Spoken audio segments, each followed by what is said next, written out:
What's up, everyone? This is Nima from NGC, and I'm super excited about Skyward Sword coming out here in a couple hours. But before I went ahead and buried myself in some classic Zelda, I thought I would do a video because I think there's something that we could talk about, and that has been the Nintendo Joy-Con.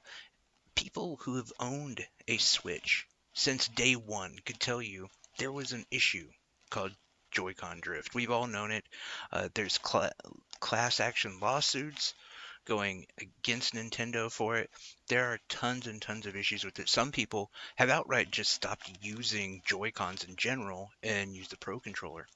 Well, even though Nintendo decided they weren't going to fix this problem, a YouTuber found a solution. Um, and I wish I could credit the person, but I can't remember their name, honestly. I think it was on VGK. I believe that's the one who did it. But anyway, what they had figured out is that okay, so there is a couple ways that you actually can fix it, but one of them is really intrusive, and if you don't know what you're doing, there's a good chance you're just going to break your Joy-Con. Now, this most recent fix, which seems to work pretty well. In fact, I tried it on one of my old ones that had a problem, and it worked, and it's held up for over a day now. What they end up doing and showing is to take off the back of the Joy-Con. You do have to get a special tool for that. But right where the Joy-Con sits, you don't have to take it out, don't do anything. As it sits in that slot, you actually take about a 1 millimeter thick square piece of cardboard and place that in there and then screw it back on.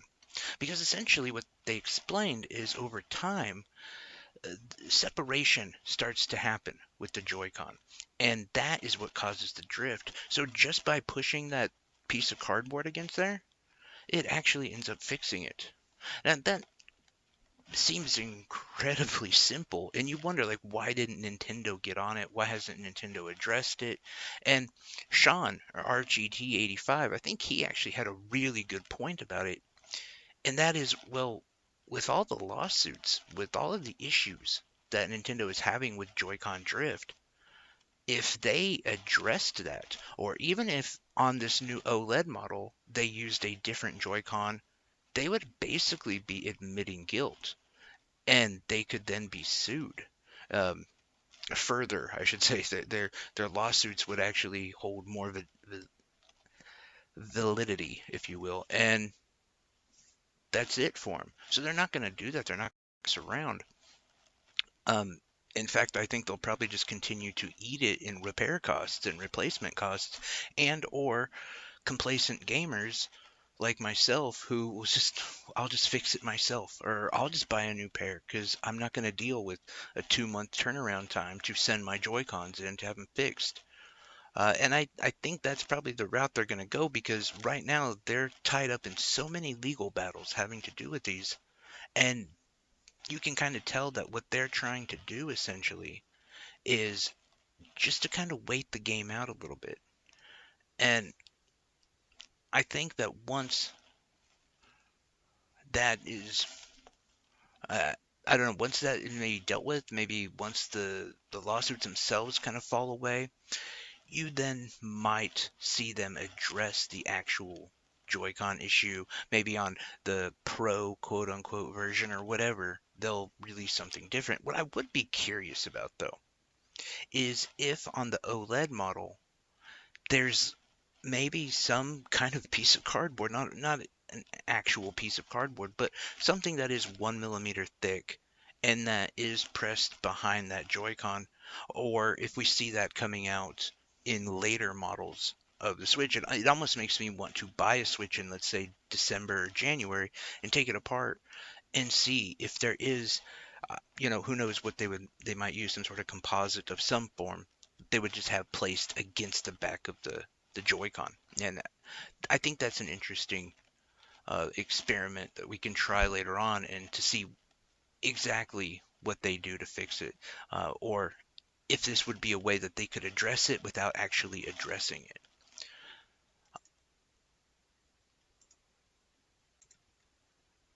But At the moment, we're just waiting on Nintendo to maybe get to their legal battles. It's hard to say exactly what's going on with them.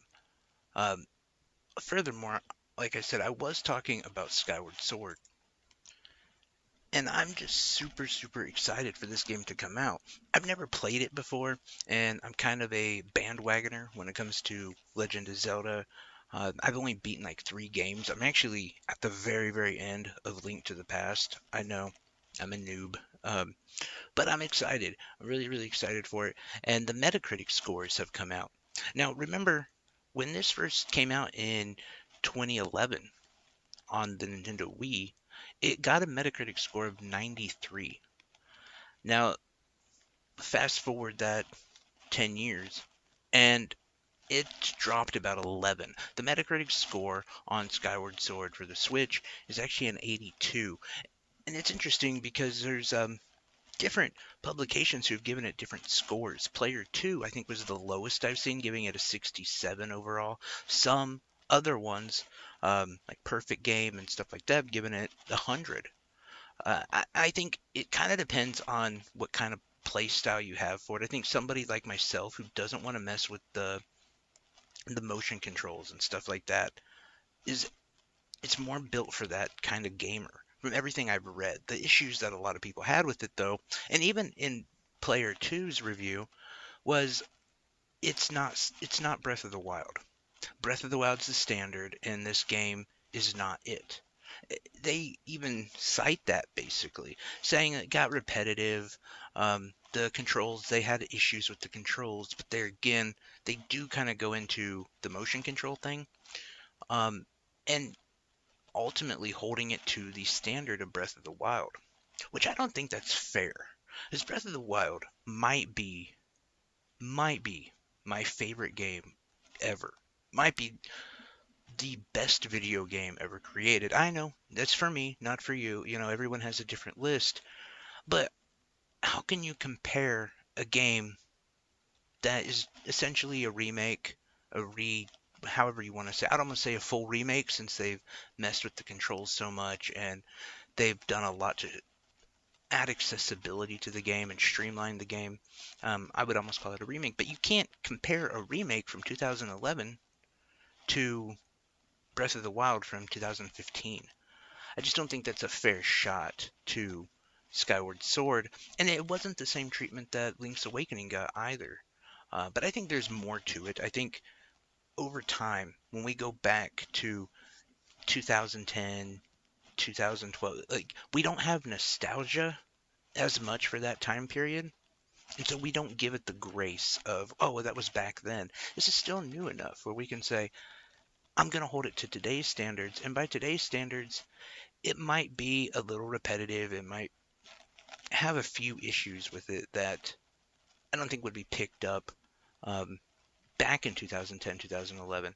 That whole like dungeon format, some of the graphics and things of that nature could be a reason why this game has gotten 82, even though an 82 is really good. So, I mean, I'm still excited for it.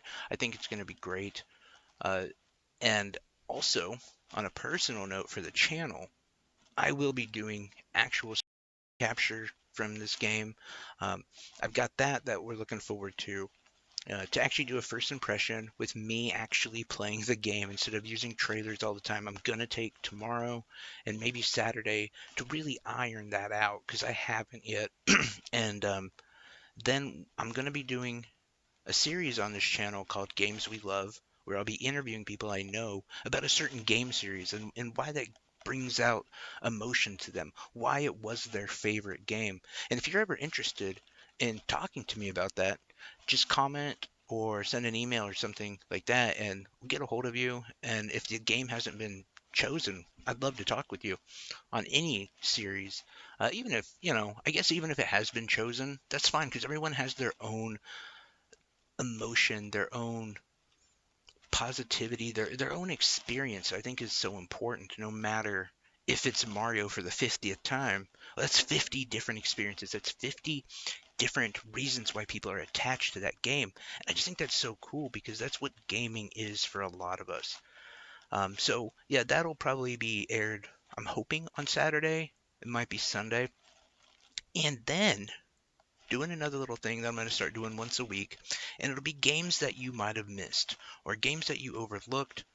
And I'm going to try to do kind of a budget bin kind of situation where I'm looking at games that are maybe anywhere from $2 to $10. I don't want to go over the $20 mark because I don't think that's budget. I think $20 for a game for a lot of people, for kind of a maybe I wouldn't say a throwaway game, but just a game that you got to take a risk on. $20 is a giant risk for a lot of people. So yeah, I want to keep it below that mark, but I I already have this one picked out. Haven't done the segment yet, but it's a great game. So I'm looking forward to talking about that too. And that will hopefully come out on Monday. Anyway, I just wanted to give you guys kind of a rundown of what's going to go on for the next few days, what kind of content's going to be coming out. Hopefully, I get this capture card figured out and it's not too bad. And I can give you that first impression on Skyward Sword, which I am so excited to jump into here in about an hour and a half. Anyway, guys, thank you so much for watching. Thank you so much for subscribing. All of that good stuff. This is my therapy, and I love it, and I love all of you. Make sure to take care of yourself and your loved ones. Bye bye.